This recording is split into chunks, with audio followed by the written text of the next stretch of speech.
O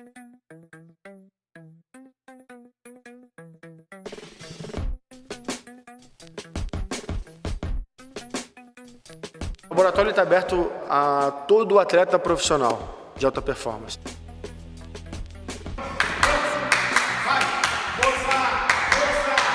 O grande desafio do profissional que trabalha com ciência no esporte é unir a prática e a experiência do dia a dia. O projeto que eu desenvolvi junto com a equipe do Corinthians para que pudéssemos trazer a ciência o mais próximo possível da realidade do nosso dia a dia.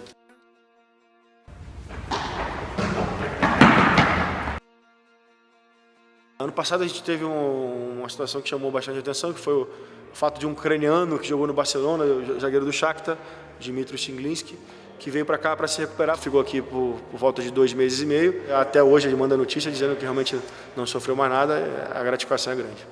Como é que funciona? Para que serve esse aparelho? Parece um aparelho de academia, né? Exatamente. Quem olha assim é um aparelho simples, é um leg press. Na verdade, o que tem de diferente desse leg press? Esse eu posso dizer que chegou para a gente tem cerca de 1 mês e meio. A gente não começamos a utilizar os protocolos de avaliação agora, mas é um aparelho que me dá a possibilidade de realmente avaliar a melhor potência dos atletas. Força, velocidade de execução, isso tudo influencia em resultado no campo. Wagner Love acelera aqui pela esquerda, já está na grande área, tentou tocar para o Malcom, a batida! Eu quero ver quanto está fazendo força na perna direita, na perna esquerda, quanto tempo de velocidade de reação eu tenho para uma perna e para outra. Então, muitas vezes eu preciso de uma máquina como essa para poder criar situações aqui e representar isso dentro do campo. Por exemplo, numa observação no campo, de algum movimento do jogador, assim, você consegue trazer isso para cá? Bom, ali está parecendo que ele está se posicionando errado para chutar. Essa pergunta é importante, porque muitas vezes a gente se baseia em cima de um olho clínico, né, uma observação clínica. E a ideia do laboratório é realmente dar a possibilidade de se observar de uma maneira mais qualificada. O olho eletrônico que me quantifique quanto de necessidade eu tenho de acertar uma oscilação, eventual desvio de um joelho ou de uma articulação do quadril, para que esse atleta possa ter o melhor desempenho no campo. Eu gosto sempre de dar o exemplo de uma perna de apoio que pode interferir no movimento do chute. Muitas vezes essa precisão do chute não sai porque uma perna de apoio não gera estabilidade suficiente. Então eu posso melhorar. Então todos os atletas do Corinthians eles passam por avaliações aqui periódicas no meio da temporada, no início da temporada, e agora a gente está começando a criar um programa de protocolo para fazer também no final da temporada e a gente avaliar em que momento há um decréscimo maior. Você percebe que os ginastas, desde pequenos, que trabalham em cima de cama elástica, são fortes, são flexíveis e têm uma boa coordenação motora, justamente para criar algumas situações de instabilidade e a gente trabalhar. Eu tiro aqui um pouco a força do impacto do solo e vou criando aqui um treino de coordenação motora para que esse atleta possa se reabilitar. O próximo, tem as luzinhas.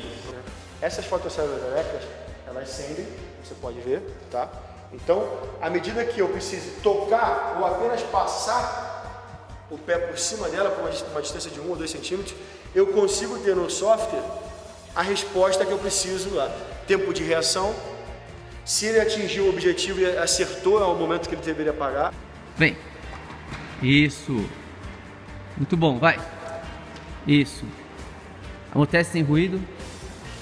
Isso, ótimo, tira o ruído. Vai. Boa. Eu posso treinar um tempo de reação de goleiro, por exemplo. É o Paulinho, bateu Cássio! Por esse ângulo, então, você está vendo a defesa do Cássio. Você imagina que um goleiro, para pegar uma bola que sai a 70 km por hora, ele precisa de 3 terços de um segundo. São plataformas de força, elas são posicionadas dentro de uma pista, né? Como a gente cria aqui uma pista. E tem aquela câmera lá no fundo. Exatamente. Então eu tenho dados da plataforma, tenho dados das câmeras. A plataforma, eu posso ver o tempo de reação, eu posso ver a força de reação do solo. Como ele está pisando. A potência, a taxa de desenvolvimento de força que ele cria aqui para poder fazer um movimento simples de salto ou apenas uma transferência de passada. Então isso tudo aqui é um ambiente integrado e com análise de movimento, por exemplo, a gente consegue ver de como é que está a qualificação desse movimento. Quantos graus está abaixo, quantos graus está para um lado, para o outro, então precisa desses marcadores. Se um pontinho desse estiver um pouquinho mais para lá, um pouquinho mais para cá... Se um pontinho desse estiver descoordenado com o que a gente está marcando embaixo ou em cima, quanto disso está descoordenado, ou seja, quanto está oscilando, possivelmente são alterações mecânicas que a gente tem que corrigir. Esse é um pé, então a área de calor, quanto mais vermelho é onde ele tem mais contato, Então ali é um atleta que está usando um pouco mais da parte anterior do pé e está usando um pouco o calcâneo, ou seja, é um atleta que está correndo ou está andando de ponta de pé. Isso é bom? Isso é ruim, isso vai trazer dor. Se é numa corrida, é aceitável, porque ele está acelerando, mas se ele está andando desse jeito, algumas estruturas vão sofrer sobrecarga e essa sobrecarga vão trazer lesões. A gente coloca um marcador de uma frequência cardíaca, de uma ECG, a gente coloca o outro de ondas cerebrais para ver o nível de prontidão desse atleta. E um marcador sanguíneo para ver quanto de dano muscular foi feito. A gente avalia o nível de preparação desse atleta para a atividade que vai se desenvolver e o nível de prontidão. Muitas vezes a gente vê um atleta que está errando muito passe, errando chute, não está entendendo, não tendo leitura do jogo. Isso muitas vezes passa por uma questão de ativação de ondas cerebrais.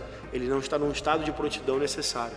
Eu não sei qual é a causa, mas eu consigo identificar que essa onda cerebral estando abaixo pode me levar numa situação que ele não está pronto para a atividade mais vigorosa. Isso pode ser muito útil, porque muitas vezes a gente vai escutar pessoas dizendo que o atleta está com um problema físico que não está rendendo.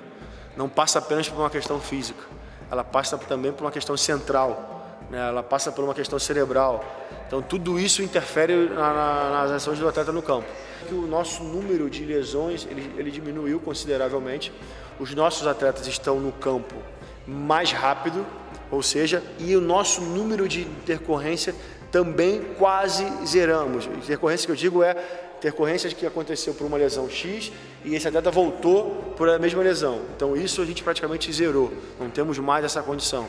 Então o Corinthians não faz nada de novo, ele apenas trouxe a ciência para dentro do seu CT e aí a gente usufrui essa ciência para o melhor resultado dentro de campo. Tá na grande área, tentou tocar pro Malcom, a batida!